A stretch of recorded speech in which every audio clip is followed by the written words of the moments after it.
Ang pagiging ama ay hindi lamang tungkol sa pagpapalaki ng anak.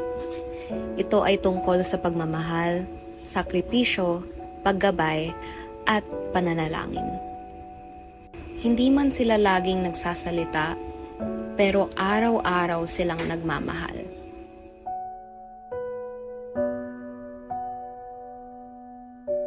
May mga bagay na na pag may binigay sa yung Lord katulad ng motor, ng sasakyan, iba yung iba yung pakiramdam, iba yung kasiyahan. Pero pag ang ibinigay ng Lord sa iyo yung mga anak, iba the best yung feeling, hindi mo maipinta yung pakiramdam. Lalo pag nakita mo silang umiiyak na, yung unang paglabas na umiiyak na, nandun yung mapapaluha ka na lang. Sabi ko, Lord, ito yung best gift mo sa akin. Nung pinanganak siya, syempre kinabahan. Ang liit-liit eh. Tapos, di ako makapaniwala na boy siya, na nakalabas siya sa tummy ng mami niya ng masigla. Kasi ang laki ng ulo nun nung nilumabas. Kaya para akong nananalami nun kasi mapulay yung pisngi. Magkasim pa kami ng noo. Kaya tuwan-tuwa ako nun. At kinakabahan kasi syempre. Di ba? Bubuhayin ko na yung batang yun, hindi biro. Naalala ko noong binata pa ako, iniisip ko, magkakaasawa kaya ako. Pero pinag-pray ko siya, ipinagkaloob ito ng Panginoon sa akin nung napangasawa ko yung business ko ngayon. Pagkatapos naming ikasal, tinatanong ko sa Panginoon, magkakaanak ba kami?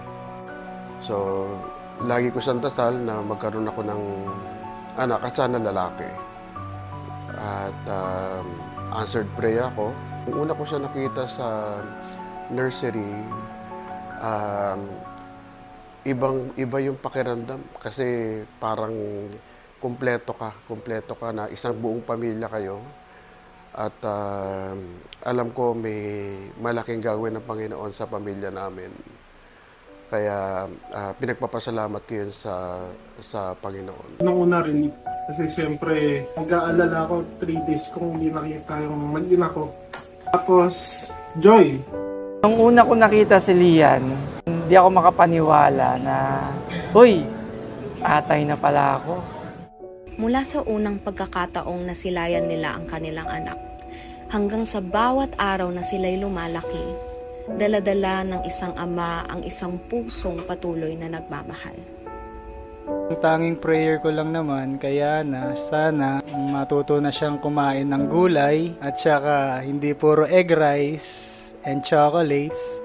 And ayun, naway mas gamitin siya ni Lord as instrument para sa ikalalawak ng kanyang kaharian. Yun lang naman prayer ko sa kanya na lumaki siya dito sa simbahan at saka sa mas lalong may takot siya Diyos siyempre at saka maging magalang. Unang-una prayer ko sa kanila, magkaroon ng malalim na relasyon sa Lord. Alaga sa akin yung may takot sa Diyos. Ang prayer ko sa kanila, lumaki silang may takot sa Diyos. Siguro kami din, alagaan pag kami tumanda na. Tapos maglingkod sila sa Diyos. Mag-serve sila mag-serve din sa church. Hindi dapat mawala yung presensya ng Panginoon sa buhay niya. Sa lahat ng ginagawa niya, huwag niyang alasin ng Panginoon. Kasi siya lang, ang Panginoon lang ang hindi mang-iwan sa kanya. Bilang ama, I'm so proud na nagagamit siya sa ministry. Sa CCOF, nakita ko yung pagkilos ng Panginoon sa lahat ng mga tatay.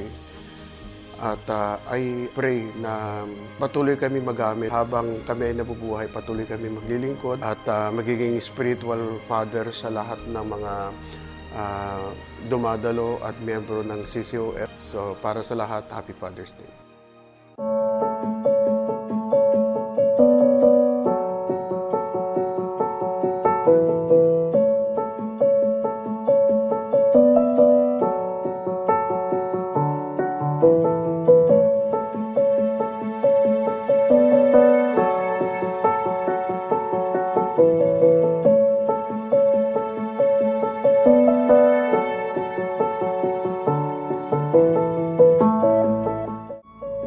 Sa bawat ama na nananalangin, nagsusumikap, at sa bawat ama na patuloy na nagtitiwala sa Diyos. Maraming salamat. Happy Father's Day!